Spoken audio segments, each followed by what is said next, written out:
hidup menuruti kehendak Tuhan. Salah satu tanda saudara saya sudah diselamatkan. Tandanya adalah apa? Roh Kudus dalam diri kita.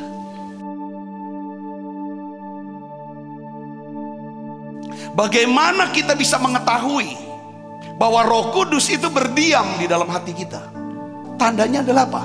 Pergulatan kehendak kita, cita-cita kita, pendapat kita, pikiran kita. Dengan apa? Dengan keinginan Roh Kudus yang di dalam batin kita ini. Ketika kehendak kita yang menang, Roh Kudus yang kalah, hilangnya sukacita, hilangnya damai sejahtera. Ketika kita taklukkan kehendak kita, ya aku percaya, aku berserah, aku setuju, aku mau taati. Di sini ada damai sejahtera, sukacita. Galatia 5:17. Sebab keinginan daging berlawanan dengan keinginan roh. Keinginan roh berlawanan dengan keinginan daging. Karena keduanya bertentangan sehingga kamu setiap kali tidak melakukan apa yang kamu kehendaki.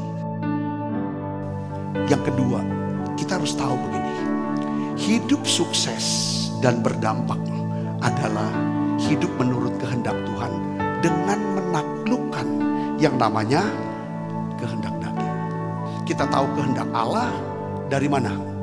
Dari Alkitab. Tuhan Yesus juga mengajarkan pada waktu dia khotbah di atas bukit. Dia memperingatkan. Dia berkata begini, saudaraku, bukan setiap orang yang berseru padaku Tuhan, Tuhan, yang akan masuk dalam kerajaan surga. Melainkan siapa? Dia yang melakukan kehendak Bapakku yang di surga. Sepanjang hidup Yesus di bumi ini, Yesus hidup menuruti kehendak siapa? Kehendak Bapa.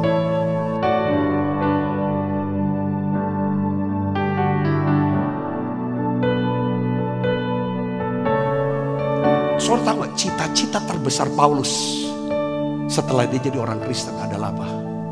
Karena dia sudah dapatkan dari Tuhan tugas, kamu akan berbicara kepada bangsa-bangsa lain, kepada raja-raja berkaisar. Apa cita-cita dia?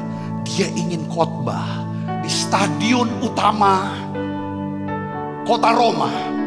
Kota Roma itu adalah kota yang terpenting, terbesar.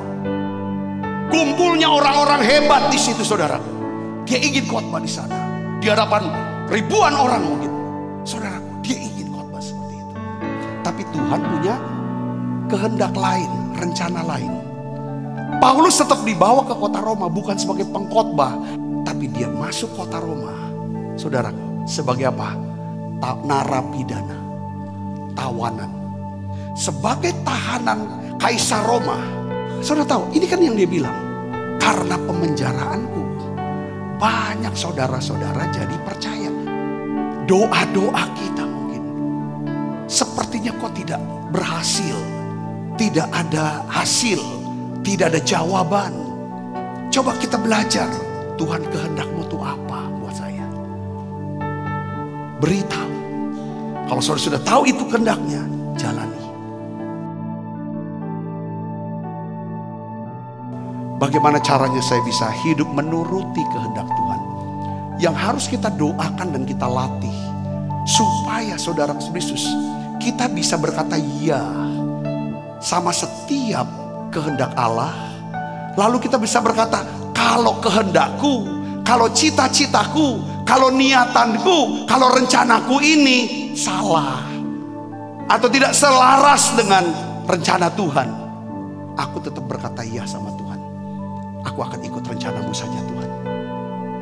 Batalkan tidak apa-apa, gagalkan tidak apa-apa, walaupun nantinya aku akan mengalami kerugian yang besar, tapi aku ingin ikut rencanamu, karena aku ingin menyenangkan hatimu.